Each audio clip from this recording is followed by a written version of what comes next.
Welcome.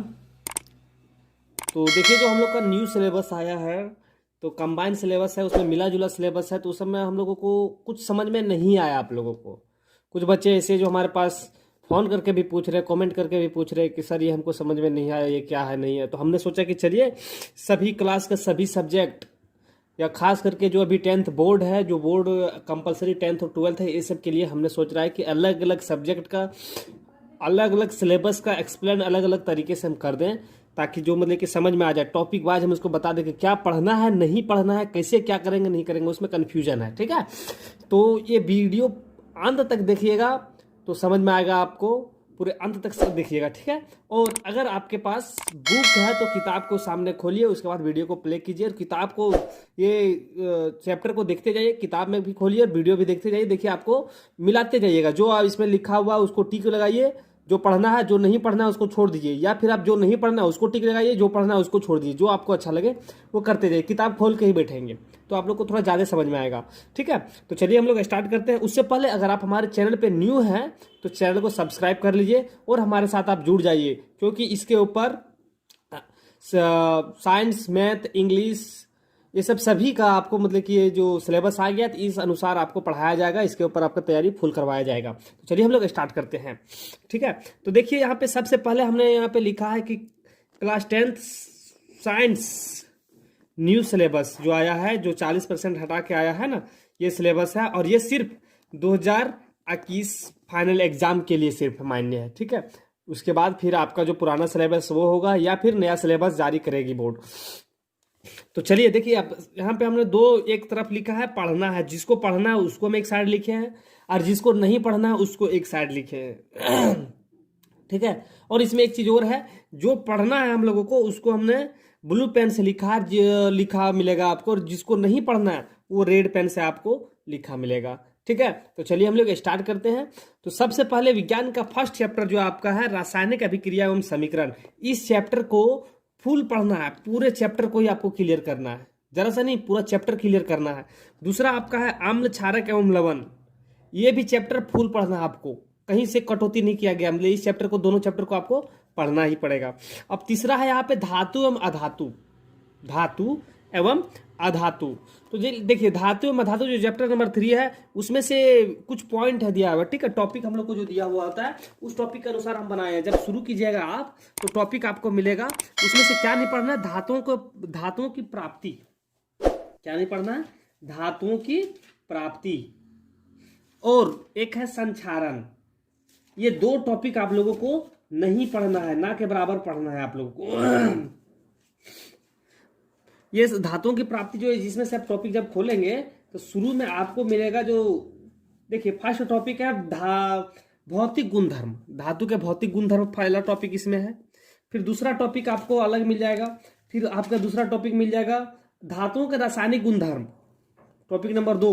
और फिर आपको पढ़ना है आपको धातुओं जब अम्ल के साथ अभिक्रिया करती है, तीसरा है। और चौथा है कि धातुएं एवं अधातुएं कैसे अभिक्रिया करती है, ये तीसरा टॉपिक है आपका। और चौथा टॉपिक है धातुओं की प्राप्ति, धातुओं की प्राप्ति। तो धातुओं की प्राप्ति से आप ये टॉपिक नहीं पढ़ना है, जहां पे आपको मिल जाएगा, आपको ये मिलेगा जो है 3.4, टॉपिक नंबर 3.4। यहां से आपको पीछे नहीं पढ़ना है, और ये 3.5 होगा। ये दोनों टॉपिक को आपको नहीं पढ़ना है। ठीक है, तो चलिए फिर हम लोग आगे देखते हैं चैप्टर नंबर 4। चैप्टर नंबर 4 है कि कार्बन एवं इसके यौगिक। कार्बन और इसके यौगिक में क्या क्या नहीं पढ़ना है, कार्बन यौगिक के रासायनिक गुणधर्म। कार्बन यौगिक के रासायनिक गुणधर्म हम लोगों को नहीं पढ़ना है। उसके बाद फिर ये जो टॉपिक नंबर ये है कार्बन यौगिक के रासायनिक गुणधर्म जो है 4.3, ये इस तरह से लिखा रहेगा टॉपिक। ठीक है, वहां पे ये आप लोगों को नहीं पढ़ना है। वहां से उसके बाद जितना भी आगे बढ़ना है, कुछ महत्वपूर्ण कार्बन यौगिक एवं एथेनॉल तथा एथेनोइक अम्ल, ये दोनों टॉपिक को आपको नहीं पढ़ना है। ठीक है, रेड पेन से लिखा हुआ है तो ये आप लोगों को नहीं पढ़ना है। सबसे पहले किताब खोल के बैठिए और पलट पलट के वीडियो रोक के देखते जाइए, समझते जाइए, देखिए कि क्या पढ़ना नहीं पढ़ना है। जिसको पढ़ना है उसको टिक लगाइए, जिसको नहीं पढ़ना है उसको टिक नहीं लगाइए, या फिर जिसको नहीं पढ़ना है उसको टिक लगाइए, जिसको पढ़ना है उसको छोड़ दीजिए। ठीक है, टिक लगाते चलिए। चलिए चैप्टर 5 जो है, चैप्टर 5 पे तत्वों का आवर्त वर्गीकरण, जो चैप्टर 5 है तत्वों का आवर्त वर्गीकरण। देखिए ये रेड पेन से हम लिख दिए, यहाँ पे देखिए रेड पेन से लिखा हुआ है ना, मतलब क्या, ये पूरे चैप्टर गायब कर दिए, संपूर्ण पाठ को नहीं पढ़ना है, ठीक है, पूरे पाठ को नहीं पढ़ना है। चैप्टर 5 मतलब आप लोगों को क्रॉस लगा दीजिए कि इन साल चैप्टर 5 हम लोग नहीं पढ़ेंगे। फिर आप आगे बढ़ेंगे हम लोग तो देखेंगे चैप्टर नंबर 6। तो चैप्टर नंबर 6 पूरे के पूरे पढ़ना है आपको, पूरा पढ़ना है 6। फिर 7 है नियंत्रण एवं समन्वय। देखिए रेड पेन से लिखा हुआ है, मतलब क्या कि संपूर्ण पाठ नहीं पढ़ना है।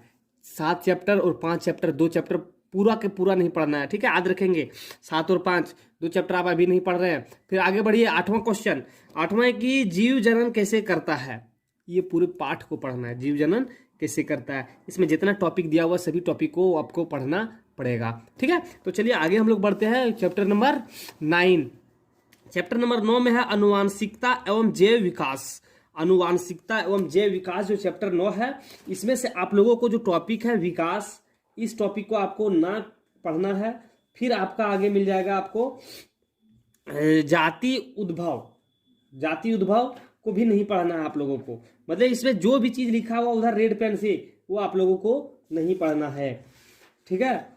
विकास नहीं पढ़ना है। फिर आपको जाति उद्भव नहीं पढ़ना है, ये है जाति उद्भव 9.4 में है, ये 9.3 में आपको मिल जाएगा, ठीक है, टॉपिक नंबर। और विकास वर्गीकरण, विकास को प्रगति के लिए विकास वर्गीकरण, ठीक है, विकास का वर्गीकरण जो है ये टॉपिक नंबर आपका 9.5 है। विकास का वर्गीकरण जो है ये आपका 9.5 और ये है आपका 9.6। ये इस टॉपिक को आपको नहीं पढ़ना है, ठीक है, ठीक है। चलिए हम लोग आगे बढ़ते हैं और आगे बढ़ते हुए चलेंगे चैप्टर नंबर 10। तो चैप्टर नंबर 10 को फुल पढ़ना आप लोगों को। चैप्टर 10 जो है आपका फुल पढ़ना है, आपको पूरे के पूरे पढ़ना है चैप्टर 10। फिर 11 में क्या नहीं पढ़ना है, 11 में प्रिज्म से प्रकाश का अपवर्तन। प्रिज्म से प्रकाश का अपवर्तन जो टॉपिक है, एक ये टॉपिक नहीं पढ़ेंगे। फिर एक कांच के प्रिज्म द्वारा श्वेत प्रकाश का विक्षेपण, ये भी नहीं पढ़ना आपको। और फिर क्या नहीं पढ़ना, एक वायुमंडलीय अपवर्तन, ये भी नहीं पढ़ेंगे। प्रकाश का परिकिरणन, ये भी नहीं पढ़ेंगे हम लोग। मतलब कि ये आप कुल मिला के समझिए कि इसमें से कुछ टॉपिक को पढ़ना। 4 टॉपिक तो बाहर कर दिया गया है, ठीक है, 4 टॉपिक बाहर हो चुका है आपका। तो फिर आप यहाँ पे जो बचता है उसी को ही पढ़ें।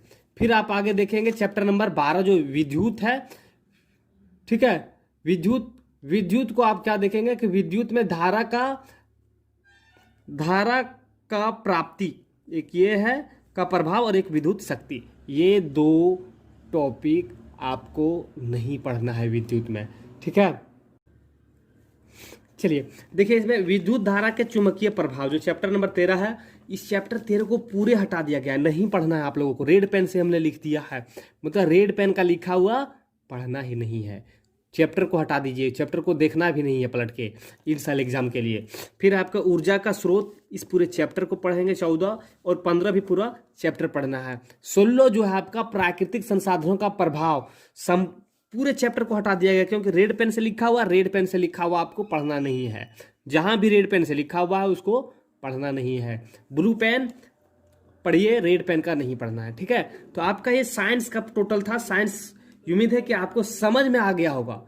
साइंस का टोटल जो है जो क्लास 10th के लिए है, ठीक है, क्लास 10th का ये जो हमने समझाया आपको, उम्मीद है कि आपको समझ में आया होगा, ठीक है। तो इसी तरह से हम अगले वीडियो में मैथ का लेके आएंगे। फिर आगे फिर जो SST आपका बचता है, सोशल साइंस, सामाजिक विज्ञान, हिंदी, इंग्लिश, सभी को हम एक एक करके समझाते जाएंगे और समझा भी देंगे आपको, ताकि कोई दिक्कत ना हो आपको समझने में, ठीक है। तो